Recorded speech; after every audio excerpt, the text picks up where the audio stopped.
হাতে যদি সুইটা ফুটে যায় এটা হ্যাজার্ড, তাহলে রিস্ক কি হবে?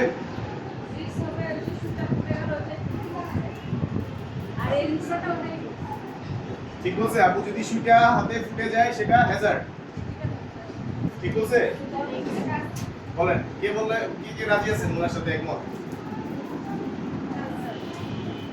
বলেন। যে কাজ কি আছে সেটাকেই তো হ্যাজার্ড বলে স্যার। হ্যাজার্ড হলো কাজ করতে যে মেশিনের কোনো সমস্যা হলে সেটা সুতা কেটে দেওয়া হবে।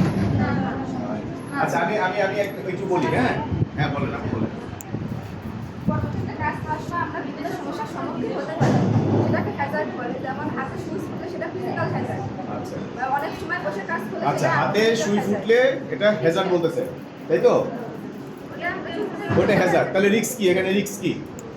হাতে সুই ফুটলে এটা সুই না, একটা তো বললেন হাতে সুই ফুটলে সেটা হ্যাজার্ড, আবার সুই ফুটতে পারে সেটা রিস্ক। হলো এক হলো? স্যার যে কাজে ঝুঁকি আছে সেটাই তো হ্যাজার্ড।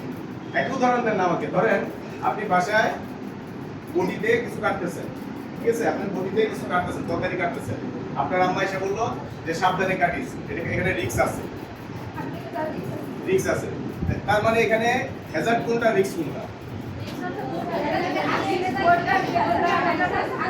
বলেন বলেন, আমি কথাটা বলি আবার আবার একটু খেয়াল করেন। আপনি বটিতে, আচ্ছা আপনি বাইক চালাচ্ছেন, একজন বললো সাবধানে চালাইস, বাইক চালানো তো রিস্ক আছে,